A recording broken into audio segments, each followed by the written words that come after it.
kabar Anda, pemirsa Bungo TV dimanapun Anda berada? Kami kembali tentunya Bungo TV menyapa dan menemani Anda dalam dialog Bungo TV dan akan membahas mengenai tema dan juga materi-materi terbarukan tentunya. Dan kali ini kami akan membahas ataupun akan mengangkat tema yaitu mengenai bahaya penyalahgunaan narkoba. Dan tentunya pemirsa, sebelum kita memulai dialog Bungo TV kali ini, kami tetap mengingatkan kepada Anda walaupun sekarang sudah ada pelonggaran PPKM dari pemerintah, tapi tetap mematuhi protokol kesehatan. Dan tentunya kali ini kami akan membahas mengenai penyalahgunaan narkoba. Sebagaimana kita ketahui pemirsa bahwasanya memang penyalahgunaan narkoba ini semakin masif, baik di Indonesia bahkan di Kabupaten Bungo terkhususnya, dan juga tentunya narkoba dari berbagai jenis mulai beredar di kalangan masyarakat, dan juga tentunya dalam catatan Badan Narkotika Nasional Provinsi Jambi tahun 2021 bahkan Kabupaten Bungo menempati peringkat pertama tingkat penyalahgunaan narkoba di Provinsi Jambi. Dan juga hal ini tercermin dari membludaknya mungkin narapidana maupun penindakan terhadap pelaku penyalahgunaan narkoba. Kemudian lantas langkah apa yang akan dilakukan oleh BNK Kabupaten Bungo, baik itu pemerintah dan juga pihak kepolisian tentunya dalam memberantas ataupun mengurangi penyalahgunaan narkoba khususnya di Kabupaten Bungo. Dan saya tidak akan membahasnya sendiri pemirsa, karena sudah hadir dan juga sudah bersama kami narasumber. Kita sapa dulu narasumber kita pada hari ini. Sudah bersama saya Ketua BNK Kabupaten Bungo, yaitu Bapak Haji Safruddin Dwi Prianto SPD. Selamat pagi Bapak. Selamat pagi, Assalamualaikum warahmatullahi wabarakatuh. Ya, inilah narasumber kita yang pertama, yaitu Ketua BNK Kabupaten Bungo sekaligus adalah Wakil Bupati Bungo. Dan narasumber kita berikutnya yaitu adalah Kanit Penyidik dari Satres Narkoba Polres Bungo, ada Pak Andeli Rofi SEMSI. Apa kabar Bapak? Baik. Oke, itulah tadi pemirsa dua orang narasumber kita yang akan membahas mengenai tema pada kali ini, yaitu dengan tema bahaya penyalahgunaan narkoba di Kabupaten Bungo. Dan sebelum kita memulai, saya ingin menyapa terlebih dahulu narasumber kami. Apa kabar Bapak di tengah kegiatan yang menyibukkan pada saat ini? Alhamdulillah sehat dan tetap semangat. Alhamdulillah. Pak Andeli Rofi, gimana aktivitasnya? Sehat, baik. Alhamdulillah sehat dan semangat ya. Ya. Jadi kita akan langsung membahas mengenai tema kita pada hari ini. Saya ingin ke Ketua BNK Kabupaten Bungo terlebih dahulu. Ya. Bahwasanya memang saya juga membaca, bahkan ada tanggapan ataupun pendapat dari Ketua BNNP Provinsi Jambi yang menyatakan bahwasanya saat ini Kabupaten Bungo berada di peringkat pertama itu pada tahun 2021 pengungkapannya. Bagaimana Bapak menanggapi hal ini? Baik, terima kasih Bang Tommy. Jadi data tadi yang disampaikan oleh BNP sesungguhnya memberikan konfirmasi kepada kita bahwa hari ini kondisi narkoba di Bungo sudah dalam tahap yang mengkhawatirkan, juga sangat tinggi. Karena itu ini harus menjadi atensi kita bersama. Jadi kalau kita bicara narkoba ini sesungguhnya sedang bicara tentang masa depan bangsa kita. Sebab data kita menunjukkan sebagian besar yang konsumsi ini adalah generasi muda kita, 30 tahun ke bawah. Kita sama-sama tahu bahwa pemuda ini merupakan harapan bangsa. Dapat kita bayangkan bagaimana nasib bangsa kita 2050 ke depan. Kalau hari ini kondisi muda kita dirusak oleh narkoba. Narkoba itu dampaknya juga merusak saraf manusia, dan kita tidak bisa berharap banyak pada orang yang sekarang sudah kena narkoba. Oleh karena itu, tadi juga sekaligus memberikan sinyal kepada kita, peringatan kepada kita bersama bahwa ini menjadi agenda besar kita di Bungo, bagaimana kita bersama-sama untuk juga mengerem bahkan juga menghentikan laju narkoba. Sebab dampaknya sangat luar biasa, juga berdampak negatif pada remaja kita, bahkan juga mengancam masa depan Bungo, masa depan Jambi, bahkan juga masa depan Indonesia. Ya, itulah tadi pemirsa bahwasanya tanggapan dari Bapak Ketua BNK bahwasanya memang ya narkoba ini sudah menjalar ke semua kalangan, baik itu orang dewasa, anak-anak, pendidikan, pemerintahan, bahkan aparat sekalipun. Nah, kira-kira Bapak saat ini kalangan yang sangat rentan terdampak oleh penyalahgunaan narkoba itu kalangan yang seperti apa Bapak? Dari pengamatan kita di BNK Bungo, juga data yang kita miliki, memang sekarang ini yang rentan adalah kalangan remaja nih, terutama 30 tahun ke bawah, karena mereka dalam tahap mungkin sedang mencari jati diri, kemudian juga sedang mencari teman. Jadi kita lihat sekarang salah pergaulan. Jadi sekarang ingin kita sampaikan yang rentan adalah remaja. Ini juga menjadi perhatian buat orang tua agar juga memperhatikan bagaimana teman mereka, siapa teman dan anak mereka bergaul. Jadi sekarang yang sering kita diskusikan di BNK Bungo, memang yang rentan itu adalah remaja. Remaja. Nah, kira-kira Bapak juga menyebutkan tadi bahwasanya memang efek ataupun dampak dari pergaulan. Nah, kira-kira seperti apa gambaran mengenai pergaulan remaja, khusus di Kabupaten Bungo ini, Bapak? Iya, kalau gambarannya sekarang kan tadi saya sampaikan di awal bahwa pelajar SMP juga SMA mereka juga ada namanya peer group, kelompok-kelompok remaja. Jadi itu ketika potensi mereka tidak dikembangkan yang positif bisa terjebak ke negatif. Nah sekarang kita juga punya informasi rata-rata para pengedar mereka memang menjadikan pemuda remaja sebagai target. Nah tentu yang pertama mereka memberikan informasi yang salah, bahkan dalam kutip ini sesat. Ketika mereka memberikan katakanlah narkoba, mereka katakan ini bukan narkoba, ini adalah katakanlah doping, ini pil untuk penenang. Kalau kita minum ini hilang semua masalah. Kita juga punya tubuh yang fit, sehingga karena remaja mungkin minim edukasi masalah itu mereka diambil dan 1, 2, 3 kali gratis. Setelah itu ketagihan baru mereka diminta untuk bayar. Itu mungkin awal mula mereka terjebak pada penyalahgunaan narkoba. Nah, selain tadi efek coba-coba ataupun mungkin dari pengedar punya teori ataupun punya tekniknya, kira-kira faktor apa yang menyebabkan pemuda, remaja, baik itu ya masyarakat pada umumnya menggunakan ataupun menyalahgunakan narkoba ini, Bapak? Ya, jadi remaja ini kan juga rentan kena pengaruh kawan. Jadi karena mereka bergaul satu kelompok tertentu, maka mereka kadang-kadang lebih mendengar apa kata teman daripada kata orang tua gitu kan. Oleh karena itu mereka gampang sekali terpengaruh. Dan remaja hari ini sedang mencari jati diri. Jadi kadang-kadang mereka sekali lagi yang mereka sering dengar, sering perhatikan, sering ikuti kata-katanya itu adalah teman-teman pergaulan. Jadi ini sangat berbahaya ketika mereka salah bergaul. Itu yang sekarang dimanfaatkan oleh para pengedar narkoba, bagaimana menyasar remaja yang sekarang masih labil. Nah, jadi juga ditambah lagi dengan minimnya edukasi tentang bahaya narkoba gitu kan. Mereka tidak tahu narkoba itu, mereka hanya mengatakan ini adalah pil penenang juga menambah kekuatan fisik. Itu yang mungkin dalam kacamata BNK yang menjadi faktor kenapa mereka rentan dengan penyalahgunaan narkoba. Nah selain itu Bapak, yang saya juga dapat tanggapi dan juga tentunya pemirsa mungkin masyarakat Kabupaten Bungo terkhusus juga bisa melihat apakah salah satu faktor penyebabnya itu kemudahan dalam mendapatkan barang haram ini, Bapak? Ya, jadi pernah tokoh masyarakat datang ke ruang kerja saya di kantor bupati, dia lapor kepada kami. Tokoh masyarakat datang, ada mewakili tokoh masyarakat, tokoh adat juga datang kepada kami. Dia sampaikan, Pak Ketua BNK, kata beliau, Pak Bu, di dusun kami lebih sulit mencari cabai daripada mencari narkoba. Sampai seperti itu. Jadi dia katakan satu paket bisa harga 20 sampai 50 ribu, mungkin hanya 2-3 kali isap. Itu yang terjadi hari ini gitu kan.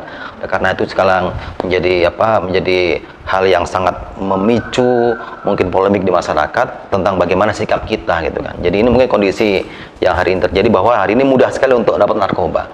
Karena itu salah satu strategi dari para pengedar juga, mereka tahu betul bagaimana psikologi pemuda, remaja kita hari ini kan. Mereka sedang labil, maka mereka banyak cara untuk juga memberikan narkoba kepada anak-anak kita. Itulah tadi pemirsa bahwasanya memang selain pergaulan, kemudian kemudahan dan juga tentunya sudah ada upaya-upaya dalam melakukan mengrem penyalahgunaan narkoba di Kabupaten Bungo ini. Nah, saya ingin beralih ke Pak Kanit dari Satres Narkoba Polres Bungo.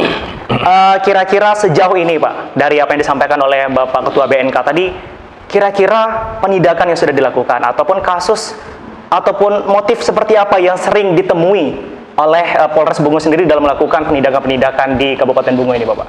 Jadi gini, Mas Tommy.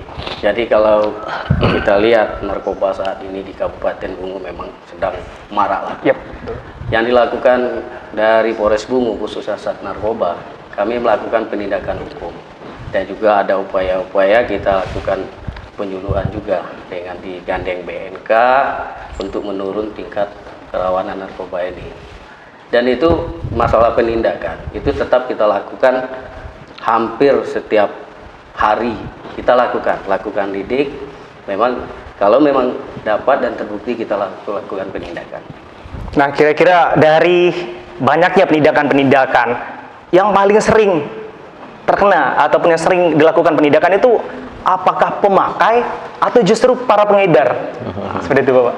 Pada inti target utama kita adalah pengedar. Pengedar ya? Pengedar. Kita kejar pengedarnya. Ya kan? Pengedar, kebanyakan yang kita ketemukan kurir, pengedar kurir, dan juga kadang saat kita melakukan pengamanan ada juga pengguna di situ. Ya memang target utama kita adalah saat ini adalah sebagai bandar dan kurir. Kemudian Bapak yang ingin saya tanyakan adalah sekarang kita sudah masuk di pertengahan tahun 2022. Bapak sudah menyampaikan tadi hampir setiap hari melakukan baik itu penyelidikan, kemudian sosialisasi ke masyarakat. Nah, kira-kira di tahun sebelumnya ataupun di tahun 2021 dari data Polres sendiri, kira-kira seberapa banyak sih penindakan yang sudah dilakukan oleh Polres Bungo sendiri? Ya, makasih Mas Tony. Kalau untuk masalah kasus di tahun 2001 yang kita lihat kemarin itu ada 81 kasus yang sudah kita semuanya sudah masuk ke ranah hukum. Untuk tersangka ya, kenapa kita banyak di LP dan segala macam? Tersangkanya itu kalau nggak salah total itu 128 orang. Dan di situ ada 116 orang laki-laki dan 12 orang perempuan. Untuk tahun 2001. Nah, kira-kira apakah bisa kita katakan bahwasanya 50% mungkin penghuni lapas di Kabupaten Bungo adalah salah satu penyalahgunaan mungkin? Bisa katakan lebih. Bisa katakan lebih, Pak ya? Bahkan konfirmasi dari Kepala Lapas kemarin menyampaikan pada kami mungkin sekitar 80%. 80%? Penghuni lapas kelas 2B Muara Bungo itu adalah narkoba, bandar, pengedar, bahkan juga pemakai yang sudah parah gitu kan. Ya, kemudian saya ingin bertanya kembali kepada Pak Kanit. Kira-kira dari boleh dikatakan 80% penghuni lapas, kira-kira memang mungkin ada para mantan narapidana ataupun bekas narapidana kasus narkoba kemudian kembali lagi ke masyarakat mungkin karena belum ada sanksi ataupun efek jerah. Kira-kira dari Pak Kanit sendiri seperti apa menggambarkan bahwasanya efek jerah ataupun sanksi yang diberikan kepada para pengedar, baik itu pengedar maupun pemakai narkoba ini sendiri, Bapak? Kalau efek jerah, kita sudah lakukan penindakan mungkin putusan pengadilan sesuai dengan apa yang mereka lakukan, gitu kan. Tapi kebanyakan bagi pengedar mungkin itu sudah jadi sebuah, bisa dikatakan mereka sudah terbiasa dengan itu dan juga dengan alasan motif kadang tidak ada pekerjaan, Pak. Akhirnya mereka kembali ke masyarakat, banyak yang kembali lagi menjadi pengedar, kurir dan sebagainya. Jadi ada sebagian juga yang memang mereka merasa takut dan tidak mengulangi kembali. Kemudian saya ingin kembali kepada Bapak Ketua BNK. Kira-kira dari apa yang disampaikan di 2021 dari Ketua BNNP Provinsi Jambi menyatakan Bungo ini adalah peringkat pertama penyalahgunaan narkoba. Kira-kira indikator apa yang menyebabkan ataupun indikator apa yang membuat peringkat ataupun Kabupaten Bungo dinyatakan dengan peringkat 1 kira-kira, Bapak? Yang jelas mereka ambil data dari kasus di Polres Bungo ya. Itu. Jadi kemarin kami juga konsultasi ke BNP Provinsi Jambi, mereka menyampaikan kami membuat kesimpulan itu berdasarkan kasus yang diungkap oleh Polres Bungo. Karena hari ini yang turun ke Bungo juga tidak hanya BNK ya, tidak hanya Polres juga, tapi juga Polda juga turun ke Bungo juga. Termasuk BNP juga turun ke Bungo juga untuk mengejar pengedar narkoba. Jadi indikatornya dari data pengungkapan kasus dan juga mungkin data dari penghuni lapas kelas 2B. Seperti itulah pemirsa, sudah disampaikan di segmen yang pertama bahwasanya memang ya Kabupaten Bungo dinyatakan peringkat pertama masifnya peredaran narkoba dan juga tentunya sudah ada upaya-upaya baik itu dari Polres, BNK itu sendiri untuk melakukan penyetopan ataupun mengerem peredaran narkoba di Kabupaten Bungo. Dan di segmen berikutnya pemirsa, kita akan kembali membahas mengenai tema kita yaitu penyalahgunaan narkoba di Kabupaten Bungo. Kita nanti akan membahas sedikit mendalam mengenai apa sih peran, tugas dan apa yang sudah dilakukan upaya dari Polres Bungo baik itu juga BNK. Tetaplah bersama kami pemirsa di Dialog Bungo TV. Kita akan kembali setelah jeda pariwara berikut ini.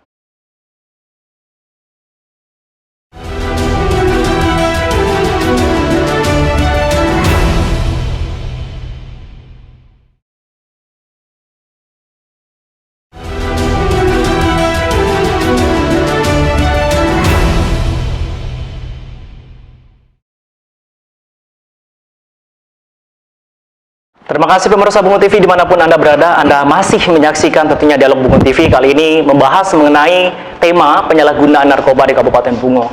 Kita akan kembali membahas dan kita tadi tempat terhenti pemirsa. Saya ingin kembali ke Pak BNK ataupun Ketua BNK Pak Apri. Bisa gambarkan sedikit kepada masyarakat. Tadi kita sudah membahas mengenai gambaran peredaran narkoba di Kabupaten Bungo di segmen pertama. Sekarang saya ingin Bapak untuk menjelaskan sedikit kepada masyarakat apa sih peran, fungsi, dan tugas dari BNK ini sendiri, Bapak? Nah, jadi kan sekarang lembaga kita bernama BNK. BNK berbeda dengan BNNK BNK juga. iya. Jadi kita Badan Narkotika Kabupaten Bungo, kalau yang satu Badan Nasional Narkotika Bungo. Iya.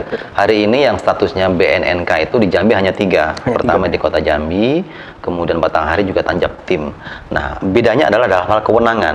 Nah, kalau di BNK kita tidak punya otoritas untuk menindak atau menangkap orang gitu kan. Itu menjadi kewenangan dari teman-teman kita di Polres Bungo. Nah, kami lebih fokus pada aspek pencegahan. Karena itu yang sekarang kita kerjakan adalah mengadakan penyuluhan, sosialisasi, edukasi kepada masyarakat, termasuk juga kepada generasi muda. Nah, itu yang sekarang menjadi kewenangan dari BNK Bungo. 90% yang kita kerjakan lebih pada aspek edukasi juga penyuluhan kepada masyarakat dari berbagai kalangan, dari pelajar SMP, SMA, mahasiswa, pondok pesantren sampai kepada seluruh masyarakat. Itu yang sekarang kita kerjakan di Bungo ini. Nah, kira-kira Bapak dari kan ada perbedaan antara BNK dan BNNK. Kira-kira apa sih yang secara spesifik yang membedakan antara BNK dan BNNK selain penindakan? Ya, yang jelas dari struktur organisasi. Kalau BNNK itu biasanya dikepalai oleh polisi, ya, dengan pangkat AKBP sama dengan Kapolres kita gitu kan. Nah, kalau BNK itu ex officio wakil bupati.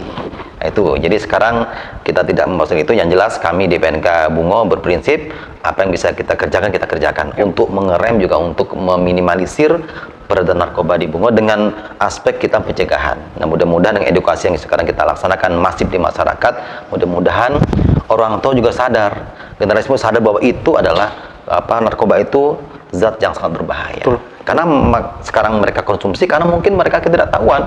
Jadi mudah-mudahan dengan kita beritahu dampaknya, maka mereka berpikir panjang untuk konsumsi narkoba. Karena itu hanya mengonsumsi sendiri. Jadi saya sering sampaikan alamat dari pengguna narkoba, pertama rumah sakit, kedua rumah sakit jiwa, ketiga lapas, keempat kuburan. Itu saja mungkin empat yang perlu sama-sama menjadi atensi kita bersama. Dan tentunya mungkin poin keempat pemirsa yang harus Anda ketahui bahwasanya adalah tempat terakhir adalah kubur. Jadi agak sedikit berhati-hati dalam melakukan ataupun menyalahgunakan narkoba. Saya ingin ke Pak Kanit terlebih dahulu. Kira-kira kalau dari Satres Narkoba sendiri, kira-kira apa sih gambaran besar, apa sih tugas dan fungsi dari Satres Narkoba ini kira-kira?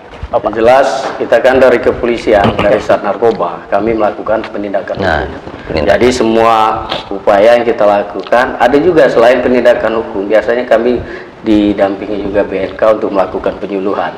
Tapi yang jelas saat ini Polres Bungo khusus narkoba kita melakukan penindakan hukum. Penindakan fungsinya untuk melakukan pendidikan. Jadi ini kolaborasi, kami pencegahan, beliau penindakan.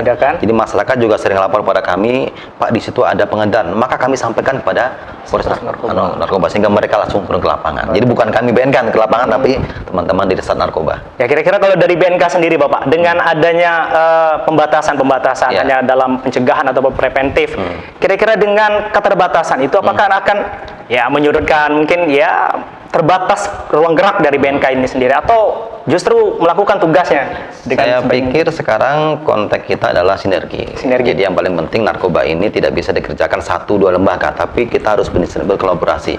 BNK dengan Kepolisian Bungo semua kompak bekerjasama untuk juga menindak narkoba ini. Jadi kami fokus pada aspek edukasi masalah pencegahan, teman-teman di Polres masalah penindakan. Jadi kami tidak ingin membuat itu sebagai hambatan bekerja. Kita di BNK punya prinsip, sekarang kita bekerja apa yang bisa kita kerjakan untuk juga memberikan penyuluhan kepada masyarakat agar adik kita jangan lagi yang lebih banyak terjebak pada penyalahgunaan narkoba. Itu mungkin. Kalau dari BNK kira-kira tindakan pencegahan seperti apa yang kira-kira sudah dan mungkin akan dilakukan ke depannya? Ya, yang jelas kami datang ke sekolah-sekolah dari mulai SMP sederajat, SMA dari kampus juga, kemudian juga ketika ada teman-teman kampus yang merasa kukerta, kami juga bersama turun ke dusun-dusun. Sekarang juga kami juga turun ke kecamatan-kecamatan bersama menggandeng juga dengan Lembaga Adat Melayu Jambi Bungo. Nah, kami ini sekali lagi menyasar semua segmen dari mulai remaja termasuk dari Datuk Rio, kemudian juga tokoh LAM di dusun, semua kami edukasi agar ini menjadi agenda bersama kita. Narkoba sekali lagi ini agenda besar, agenda mendesak, harus kita kerjakan bersama-sama. Tidak bisa parsial, tidak bisa. Ini juga tidak akan selesai oleh BNK, juga oleh polisi, semua harus turun tangan gitu kan. Jadi masyarakat juga ambil peran. Kalau tidak, kita khawatir masa depan kita akan suram karena generasi muda kita banyak yang mengkonsumsi narkoba. Gambarannya Bapak, kan Bapak sudah menyebutkan Ya. lingkungan sekolah dari SMP, SMA, bahkan perguruan tinggi. Kira-kira seperti apa? Apakah saat ini memang benar-benar lingkungan pendidikan kita sudah tercemari atau sudah masuk narkoba Ya. ini Bapak? Kira-kira. Tidak ada data yang cukup kepada kami. Yang jelas sekarang memang itu sifatnya kan individu tertentu. Lebih banyak sekarang tersebar di seluruh kecamatan. Jadi hari ini tidak ada kecamatan di Bungo yang steril narkoba, nggak ada. Semua sudah bahkan sampai ke dusun-dusun. Nah kalau di kampus, di sekolah mungkin bersatu dua lah gitu kan. Tapi banyak sekarang tersebar di seluruh kecamatan. Tapi yang paling penting kita ingin sampaikan, kenapa kami fokus ke sekolah juga ke kampus. Jadi ingin sampaikan pesan pada mereka bahwa mereka semua ke depan ialah penerus cita bangsa Indonesia itu. Kalau mereka sebuah rusak, maka kita nggak punya harapan lagi gitu kan. Jadi sekali lagi ini agenda kita untuk menyelamatkan generasi muda Bungo dari bahaya narkoba. Iya, tentunya pemirsa sudah dijelaskan oleh Bapak Ketua BNK bahwasanya memang ya lingkungan baik itu masyarakat, sekolah dan juga dunia pendidikan sudah ada, entah itu mungkin individualnya, entah itu memang secara terorganize oleh kelompok-kelompok itu. Nah, saya ingin ke Pak Kanin, kira-kira pemetaan wilayah yang rentan terhadap penyalahgunaan narkoba itu kira-kira seperti apa gambarannya, Pak? Untuk pemetaan wilayah narkoba yang saat ini katakan rawan lah, di dalam ini ada berapa kabupaten, tapi hampir semua sebenarnya kabupaten itu sudah terpengaruh dengan narkoba itu. Memang yang masih sekarang di telinga kita tengah yang paling besar itu adalah Kecamatan Bati Dua Pelayang, Bungo Dani, Pasar Muaro Bungo, Batin 3. Itulah yang sekarang ini yang jadi paling rawan ibarat. Tapi kalau masalah peredaran narkoba penyalahgunaan itu hampir sudah semua kecamatan. Gitu. Nah, kira-kira indikator dari Polres Bungo sendiri mengatakan ataupun mengungkap bahwasanya Batin Dua Pelayang adalah kecamatan yang paling rawan. Ini apakah berdasarkan banyaknya peredaran atau banyaknya penindakan yang dilakukan, atau memang seperti itu indikatornya, Bapak? Jadi kita lihat indikatornya berapa banyak daerah itu yang banyak narkoba penyalahgunanya. Kita lihat dari penindakan, banyak penindakan yang kita lakukan, dan juga dari hasil penindakan itu kan mereka kadang bercerita tersangka itu bahwa kami mendapatkan barang dari daerah ini, dari daerah ini gitu. Jadi kita walaupun kita melakukan penindakan di kabupaten atau di kota, mereka mengatakan bahwa barang ini dari sini, dari kabupaten ini, desa ini gitu. Jadi makanya kita mengatakan indikator bahwa disitulah masih wilayah yang paling rawan terhadap penyalahgunaan narkoba.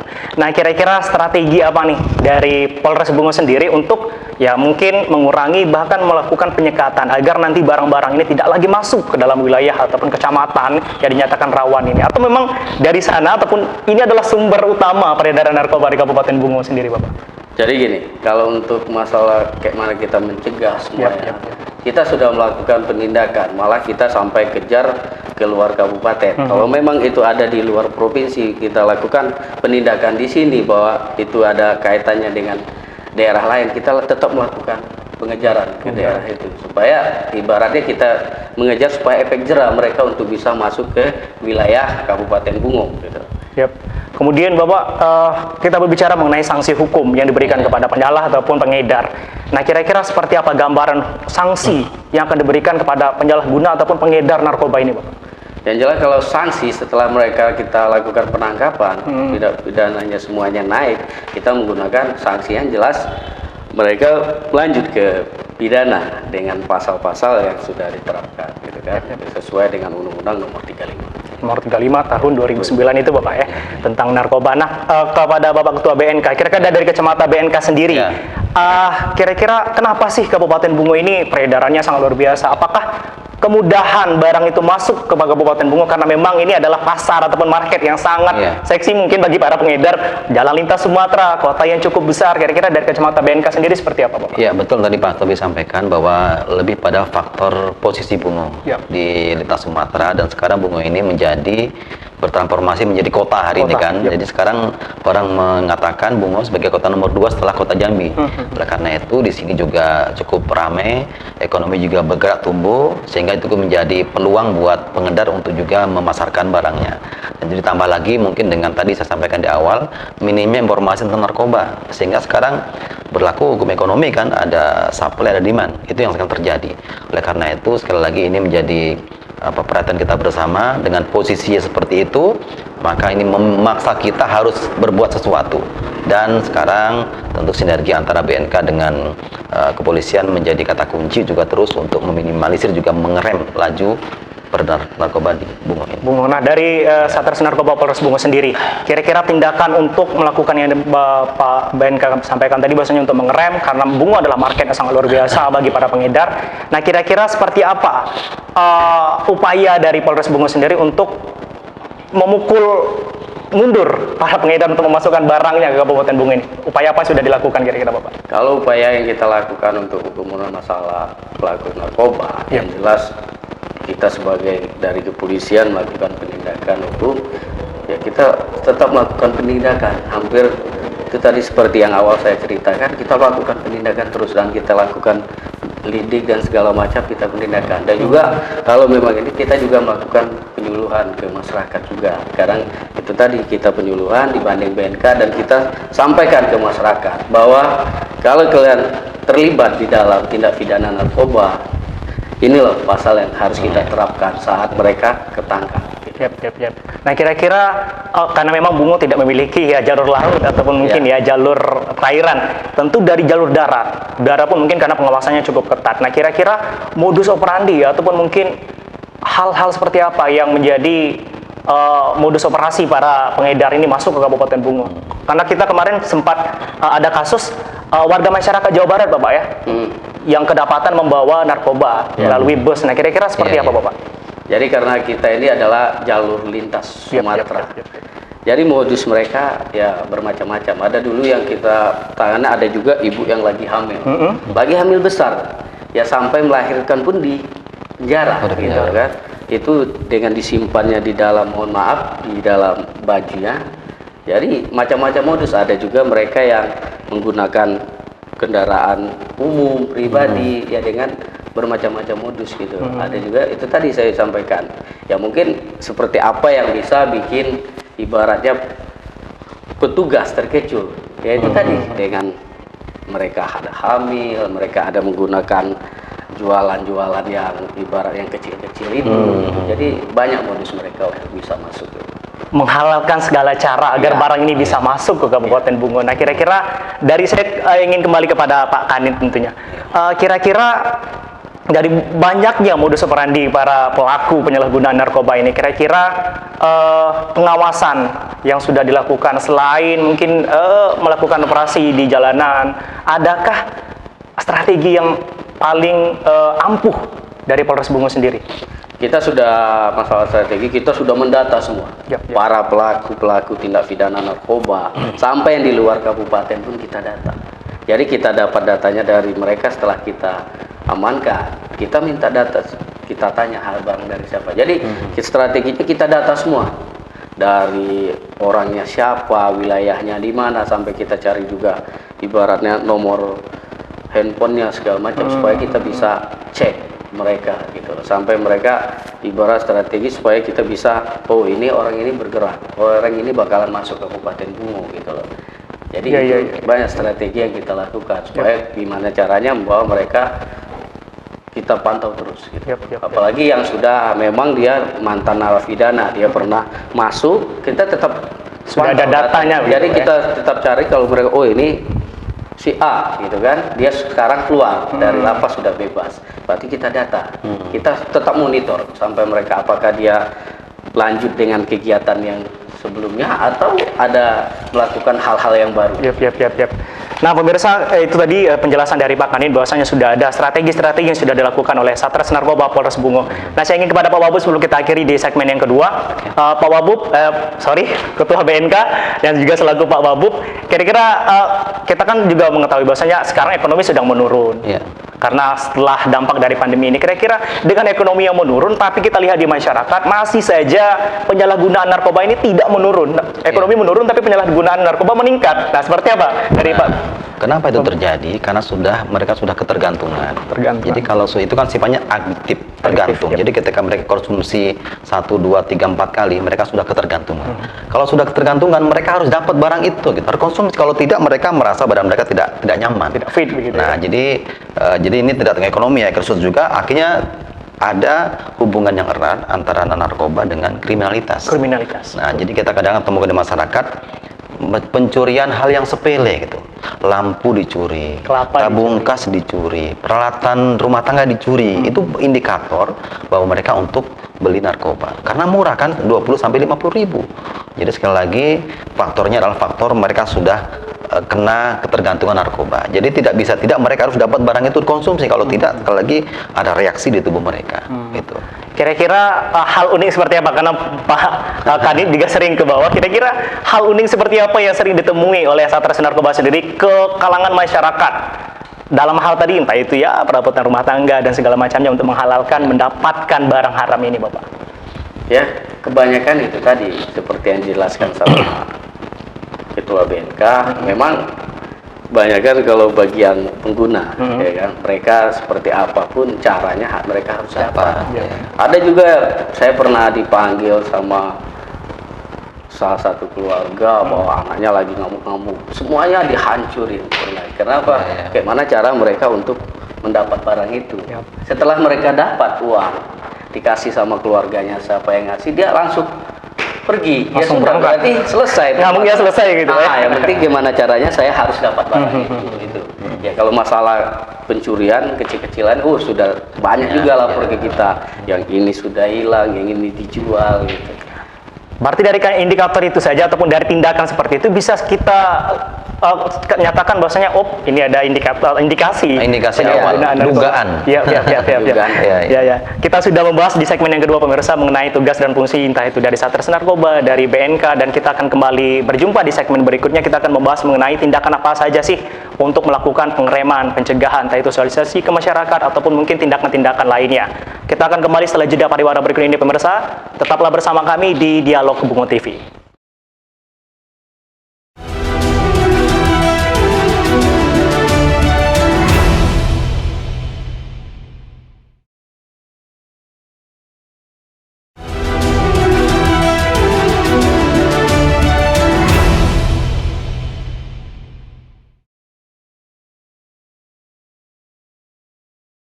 Pemirsa Bungo TV, Anda kembali menyaksikan Dialog Bungo TV mengenai tema penyalahgunaan narkoba. Dan sekarang kita akan lanjutkan dialog kita pada hari ini.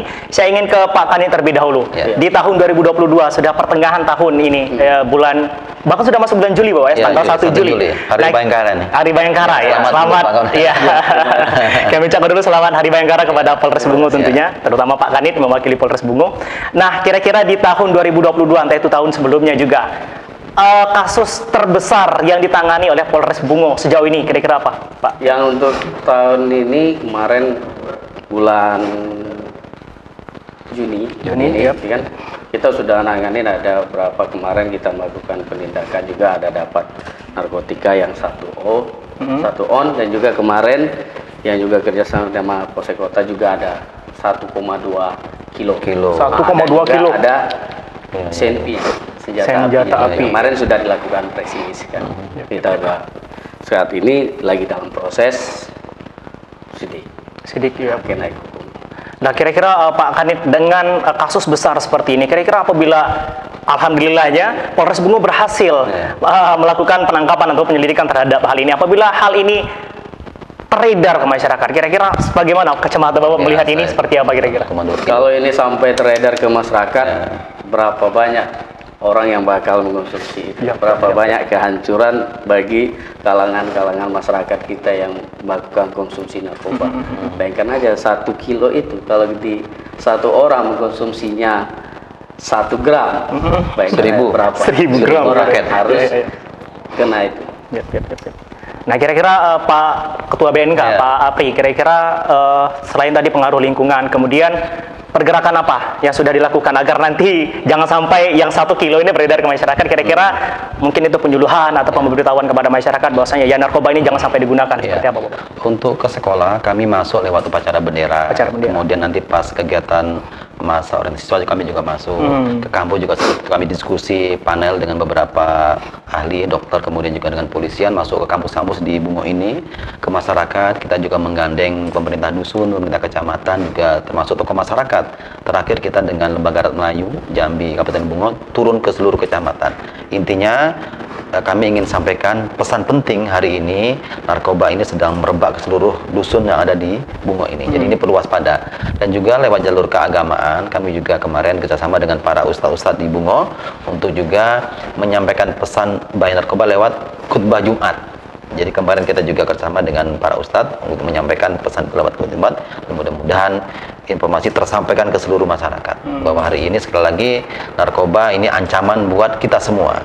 Jadi tidak hanya buat remaja, tapi buat kita semua, Buat gitu. kita Orang semua, tua betul, juga betul, gitu betul, kan. betul, Jadi kita khawatir ketika ini tidak ada upaya-upaya serius, terstruktur, nah kita ini sama dengan membiarkan kehancuran buat masa depan remaja kita. Dari Pak Kanit sendiri, kira-kira upaya yang dilakukan oleh Satres Narkoba selain melakukan pendidikan ataupun mungkin penindakan seperti apa, Bapak? Selain melakukan penyidikan penindakan itu tadi, kita tetap melakukan penyuluhan ke masyarakat. Biasanya kita juga bersama-sama dengan BNK untuk melakukan penyuluhan, gimana caranya kita berusaha untuk mencegah peredaran narkoba yang ada di Kabupaten Bungo. Kalau berbicara mengenai kendala, Bapak, Ya. kira-kira dari Pak Kanit terlebih dahulu, kendala apa yang sering ditemukan dalam melakukan sosialisasi ini? Apakah ada penolakan dari masyarakat tidak usah masuk seperti itu dengan wilayah-wilayah rawan tadi? Kalau masalah kendala sampai saat ini, kalau kita melakukan sosialisasi, biasanya masyarakat semua atau dari daerah yang kita lakukan penyuluhan, sampai sekarang kalau untuk pencegahan mereka tidak pernah menolak. Tidak pernah menolak, Bapak ya. Mungkin sambutannya sangat hangat. Sangat hangat. Karena Pak Ketua BNK juga kemarin sudah selesai melaksanakan penyuluhan ke Kecamatan Rantau Pandan, Bapak. Iya, kemarin Rantau Pandan. Bagaimana sambutan dari masyarakat sendiri, Bapak? Luar biasa, kemarin dihadiri oleh Datuk Rio, 2 kecamatan sekaligus, kemudian juga para ketua lembaga Melayu, Jambi, dusun-dusun di 2 kecamatan tersebut. Jadi sekali lagi respon luar biasa dari tokoh-tokoh masyarakat. Mereka juga ada semacam aura di wajah mereka, semacam ketidakrelaan ketika anak muda mereka dirusak oleh barang seperti ini gitu kan. Jadi kemarin kami sampaikan, sekarang ini banyak orang tertipu dengan narkoba itu kan. Jadi para pengedar menyampaikan kepada masyarakat, ini bukan narkoba, ini untuk doping, untuk kekuatan, untuk penghilang masalah gitu kan. Itu kadang-kadang untuk pertama gratis gitu kan. Itu yang sekarang terjadi.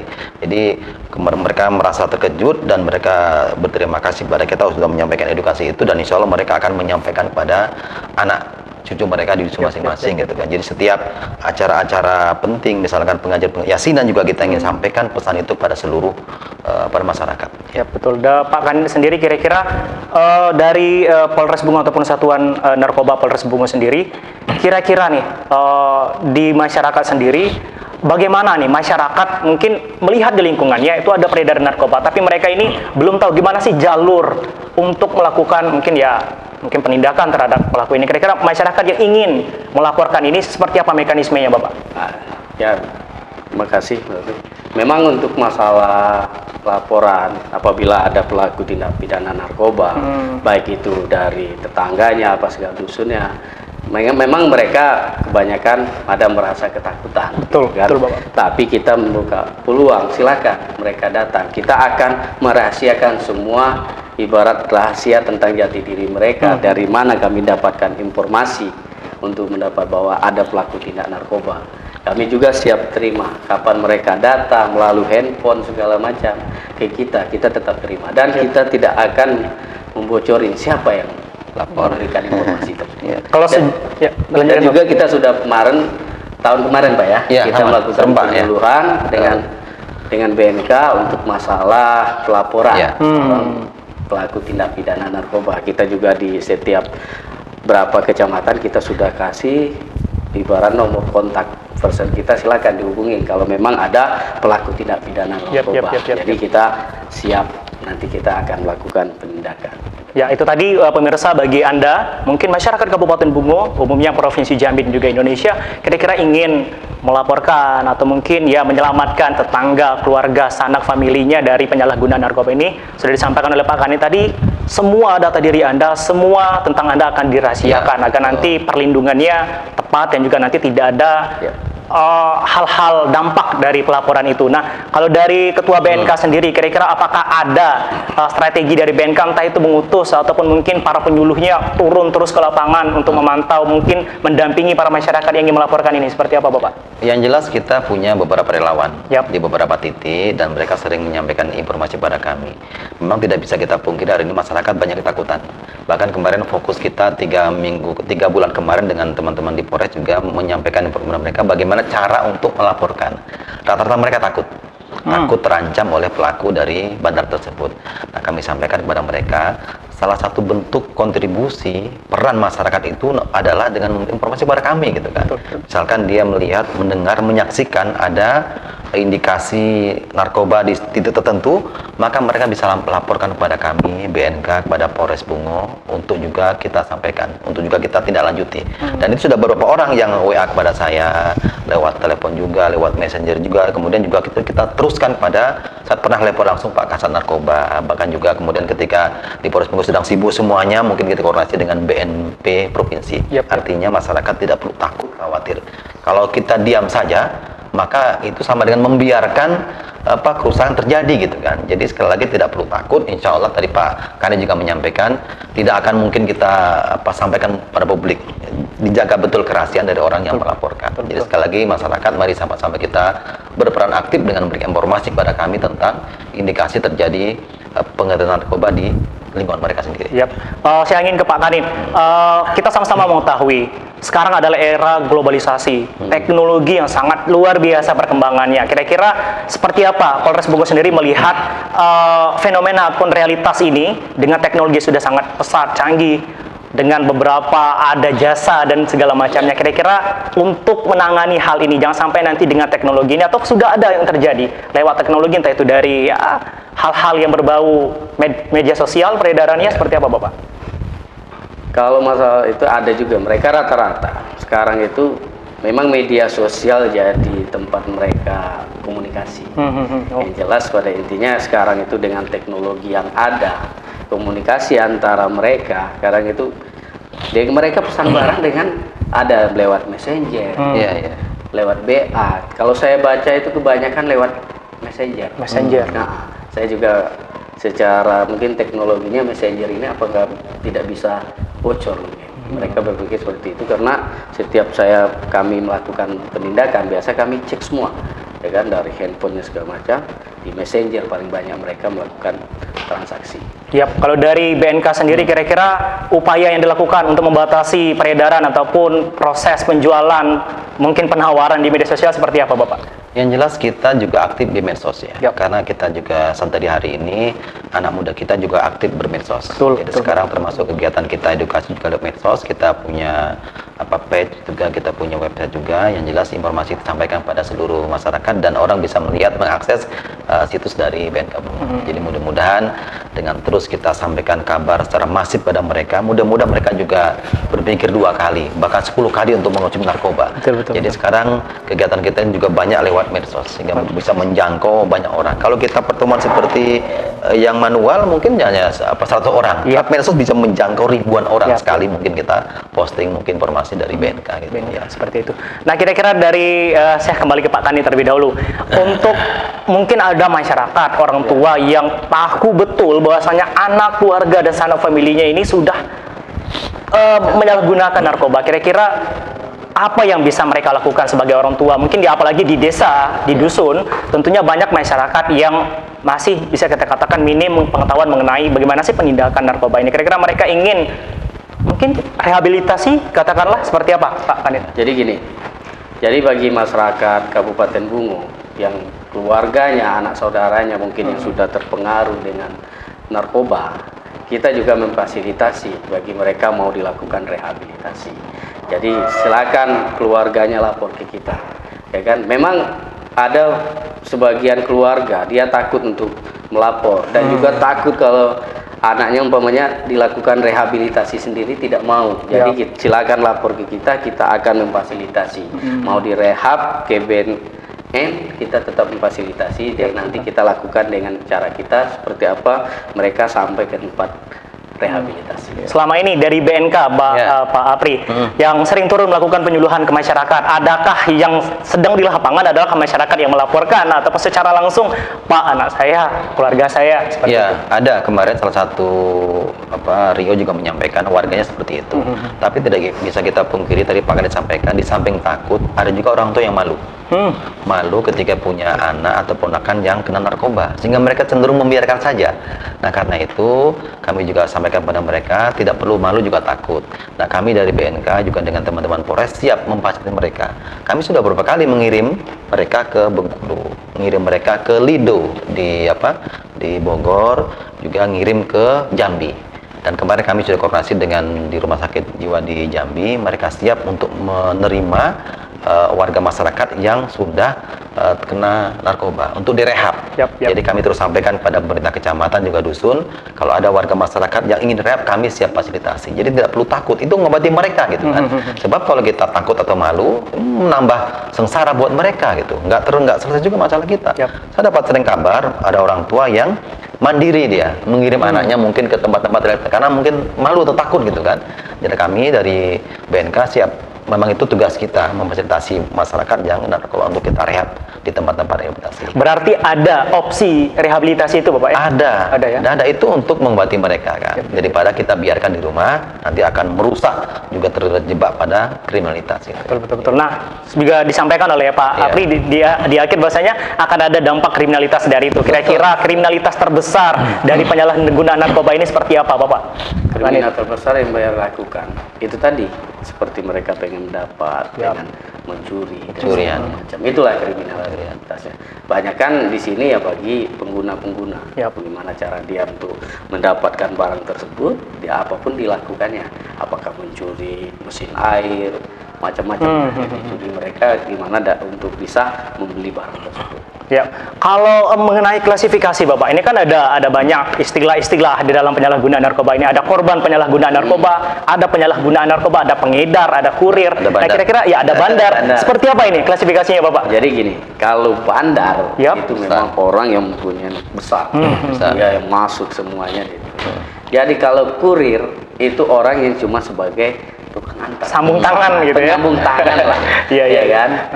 Kalau pelaku ya kan, memang orang yang melakukan tindak pidana narkoba itu, gitu kan. Jadi kalau memang pecandu itu memang orang yang hanya pure, dia hanya sebagai pengguna narkoba. Jadi kalau penyalahguna narkoba ya orang yang melakukan penggunaan narkoba dan penjualan narkoba, yaitu ke pengedaran narkoba, itulah namanya penyalahgunaan narkoba. Kalau dari Ketua BNK sendiri, Pak Apri, kan ada istilah korban penyalahgunaan narkoba. Bukankah mereka adalah penyalahgunaan narkoba, bukan korban penyalahgunaan narkoba? Seperti apa? Jadi Bapak? Kalimat kita adalah penyalahgunaan narkoba. Narkoba itu dalam dunia medis juga penting, untuk pengobatan, untuk dunia medis juga, untuk mungkin membius orang. Tapi sekarang problemnya orang sehat mengkonsumsi narkoba. Nah, itu yang terjadi hari ini, sehingga tambah sakit gitu kan. Betul. Nah, jadi memang sekarang ini ada juga, tadi Pak disampaikan, ada pengedar, juga ada korban. Nah, korban itu memang orang yang menjadi target dari pengedar. Jadi hanya konsumsi saja, dia tidak terlibat dalam mengedarkan barang itu. Hanya konsumsi, ketagihan, akhirnya dia berupaya untuk dapat barang tersebut dengan bagaimana caranya. Bisa dia mungkin menuntut kepada keluarganya, bahkan juga bisa bersifat destruktif, merusak seterusnya, juga bertimbal kekerasan. Jadi itu namanya korban. Gitu. Nah, tapi kalau sudah yang lebih tinggi lagi itu pengedar. Dia mungkin pemakai juga, ngedar juga gitu. Jadi mengajak sebanyak mungkin orang untuk juga menjadi pemakai narkoba. Ini yang berbahaya menurut saya gitu kan. Harus kita tindak ini. Oh, dari Pak Kanit sendiri, kira-kira dari Polres Bungo sering melakukan penindakan. Kira-kira adakah organisasi tertentu ataupun kelompok-kelompok besar seperti di kota-kota besar, seperti di luar negeri seperti itu? Kira-kira adakah di Kabupaten Bungo hal-hal seperti itu?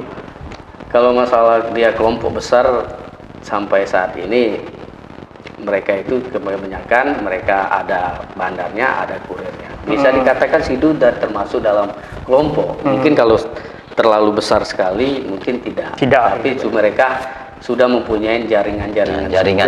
Itu yang mereka sudah membentuk kelompok tersendiri. Bukan seperti ya kelompok-kelompok ataupun organisasi tertentu. Kira-kira di Kabupaten Bungo sendiri Bapak, dari mana sumber atau asal barang haram ini masuk ke Kabupaten Bungo? Yang paling sering ditemui? Sering itu dari Aceh. Dari Aceh? Pekanbaru, Medan, itu masuknya ke wilayah kita. Karena ini tadi jalur lintas tadi. Bisa juga dia sekalian lewat, mampir dulu tempat kita kan diturunnya barang itu sebagian. Betul. Nah, kira-kira kemarin juga sempat Pak Kanit bahwasanya Polres Bungo melakukan penindakan mengenai narkotika golongan 1 itu ganja. Ya. Yang kemarin ada ladang ganja seperti itu. Kira-kira itu gambarannya seperti apa, Bapak? Itu kan juga termasuk dalam narkotika golongan 1 ya, Pak? Iya, itu golongan 1. Ya, jadi itu tahun 2020. Iya, 21 di Limbur. Di Limbur. Iya. Nah, di situ memang pelakunya mereka yang kerja di sana. Mereka yang kerja di tempat itu, mereka tanam, mungkin karena kondisinya juga mendukung dan juga tempatnya jauh dari terisolir gitu, jangkauan ya? masyarakat. Jadi mereka melakukan penanaman ganja di sana. Kalau dari Pak Ketua BNK melihat fenomena yang ada di masyarakat, bahkan sudah sampai menanam dan sampai ada ladang ganja di Kabupaten Bungo, gimana kacamata Bapak melihat Itu ini? artinya memberikan pesan kepada kita masyarakat agar juga peduli dengan sekitarnya. Yap. Jadi kemudian ketika ada orang datang, kemudian juga ada aktivitas mencurigakan, segera dikonfirmasi laporkan kepada Pak RT, kepada pemerintah dusun, juga kecamatan, dan juga kepolisian agar kita ambil tindakan cepat. Memang ganja yang di Limbur memang agak jauh posisinya nih, agak jauh dari warga masyarakat. Jadi juga kalau tidak salah yang nanam juga mungkin datang dari luar Provinsi Jambi ya. Nah, karena itu ini menjadi pesan penting sekali lagi agar kita masyarakat juga lebih peduli dengan lingkungan sekitar. Jadi kita ada aktivitas yang agak mencurigakan, segera mungkin sampaikan kepada pemerintah terkait. Sesuai dengan tingkatannya tentunya.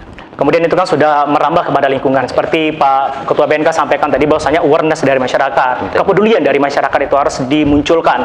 Mulai dari kita pribadi, selaku orang tua, mungkin selaku perangkat, maupun selaku pemerintahan di desa maupun di dusun. Nah, kira-kira dari Ketua BNK upaya sudah dilakukan selama ini, mungkin untuk menciptakan lingkungan sehat di masyarakat seperti apa, Bapak? Ya, yang jelas ini juga peran orang tua. Jadi ini juga menjadi penting hari ini. Kenapa banyak anak kita tercemar narkoba? Karena kurang peran orang tua. Jadi kadang-kadang anak keluar malam tidak ada kontur orang tua, tidak tahu siapa teman dia di luar gitu kan. Ini yang sering terjadi. Sehingga ada pernah kejadian kemarin, ada seorang anak tertangkap polisi diinterogasi gitu kan. Orang tuanya protes. Dia tidak yakin anaknya kena narkoba karena di rumah juga termasuk dalam tanda kutip mungkin sedang merokok juga. Tapi ketika dilidik lebih lanjut oleh kepolisian, anak ini bukan sekedar pemakai tapi pengedar. Orang tua tidak tahu. Ini menjadi katakanlah tamparan buat orang tua kita hari ini bahwa mereka harus peduli dengan kondisi anaknya. Jangan sampai kemudian kita biarkan mereka lepas kontrol. Meskipun masih remaja harus sama-sama kita lihat di mana dia bergaul dengan siapa dia bergaul. Saya kira ini menjadi poin penting, orang tua harus lebih aktif dan proaktif untuk mengecek bagaimana lingkungan pergaulan dari anak mereka gitu. Ya, kalau dari Pak Kanit sendiri seperti apa, Bapak? Kalau masalah narkoba sampai sekarang itu tadi memang masyarakat kebanyakan seperti yang lakukan penindakan dibilang Pak dari BNK tadi, Pak Wabub, bahwa banyak mereka yang tidak percaya kalau anehnya, apalagi dia hanya pengguna kan Pak. Mereka tidak percaya karena mereka datang, anak saya baik-baik aja di rumah, sholat rajin, semua kegiatan, malah ibaratnya membantu di rumah pun dia mau. Sampai ternyata setelah kita interogasi, kita sampaikan kepada orang tuanya, ini loh Bu, ini loh yang terjadi dengan anak ibu. Ternyata memang kalau di rumah dia tidak pernah melakukan apa-apa. Di luar lah, karena pergaulan itulah yang bikin mereka terpengaruh, jadi mereka mengonsumsi narkoba dan segala. Ya, singkat saja Pak Ketua BNK di akhir segmen yang ketiga ini. Kira-kira pendekatan seperti apa yang sering dilakukan oleh BNK sendiri untuk mendekat kepada orang tua agar mereka lebih terbuka terhadap mungkin keluarga dan juga masyarakatnya yang sudah terdampak penyalahgunaan narkoba ini, Bapak? Yang jelas kita mengadakan pendekatan persuasif pada mereka. Kita sampaikan kepada mereka, tidak perlu takut juga tidak perlu malu. Anak itu bisa diselamatkan. Tergantung mungkin bagaimana orang tuanya. Sekarang banyak kejadian mereka pas kita ajak mereka takut untuk diketahui orang lain gitu kan. Kita jaga kerahasiaannya. Yang jelas kemarin datang kepada kami sampaikan baik-baik, anak ini masih bisa kita selamatkan. Jadi daripada nanti semakin parah, kami siap untuk mengantar mereka ke lembaga mungkin rehabilitasi, dan mereka bersedia, anak juga bersedia. Akhirnya kita kirim ke lembaga rehabilitasi, dan sekarang mungkin sudah sehat anak itu gitu kan. Ya. Kalau dari Pak Kanit sendiri, kira-kira upaya yang dilakukan setelah narapidana kasus narkoba ini keluar dari lapas kemudian berbaur kembali ke masyarakat, apa jaminan bagi masyarakat bahwasanya para narapidana ini sudah jera, tidak akan kembali ke lingkungan yang seperti itu lagi? Jadi kalau untuk menjamin mereka tidak kembali susah Pak ya. Kembali ke pribadi. Tapi kalau kita dari kepolisian kita tetap melakukan monitoring terhadap para mantan narapidana. Walau mantan narapidana, tetap kita monitoring. Tapi kalau kita untuk dia menjamin dia kembali ke masyarakat lebih baik, ya kita tidak bisa menjamin gitu kan. Karena itu udah kembali ke pribadi masing-masing. Iya, terima kasih Pak Karin. Itulah tadi pemirsa, di segmen ini kita sudah membahas mengenai peredaran narkoba, kemudian tadi gimana siklus pelaporan, mungkin siklus untuk para orang tua masyarakat ingin melaporkan keluarga, sanak dan familinya untuk dilakukan rehabilitasi dan juga hal-hal untuk menyembuhkan ataupun mengerem peredaran narkoba di Kabupaten Bungo. Dan nanti kita akan kembali lagi setelah usai pariwara berikut ini. Kita akan sedikit membahas kembali sedikit sebelum kita closing statement, yaitu mengenai bagaimana sih hal yang seharusnya dilakukan untuk supaya Kabupaten Bungo mungkin hilang predikat meluasnya peredaran narkoba. Tetap bersama kami pemirsa di Dialog Bungo TV.